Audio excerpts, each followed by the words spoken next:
வணக்கம். இப்போ நம்ம என்ன பண்ண போகிறோன்னா பாருங்களேன், சிசர்ஸை வச்சே அழகாக அட்டகாசமாக ஜிலேபி கண்டையை க்ளீன் பண்ணுறாங்க. எப்படி பண்ணுறாங்கன்னு பாருங்கள். வா, குட்டியோண்டு சிசர்ஸ் வா. இந்த சிசர்ஸ்லேயே அழகாக அதில் சைடில் இருக்க அந்த ரெக்கை, அப்புறம் வேறு என்ன சொல்லுவாங்க இதுக்கு, பிலாலில் எடுக்கிறதுக்கு அப்புறம் நைஃப் வச்சு எடுத்துருவாங்க. இப்போ முதல்ல இதில் இருக்கிறதெல்லாம், ஏன்னா கையை கிழிக்கும் இல்லையா அதை சுத்தம் பண்ணும்போது. யாரெல்லாம் சிசர்ஸ்லேயே செய்வீங்கன்னு சொல்லுங்கள்.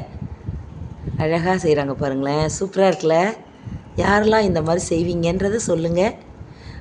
உங்களுக்கெல்லாம் இந்த மாதிரி செய்ய தெரியுமா அப்படின்னு சொல்லுங்கள். ஆஹா, குட்டியோண்டி சிசர்ஸ் அழகாக கட் பண்ணுது. சொல்லிட்டேனே, அதனால் கொஞ்சம் மக்கப் பண்ணுதோ. இல்லை, சூப்பராக க்ளீன், நல்லா கட் ஆகுது. Okay, thank you.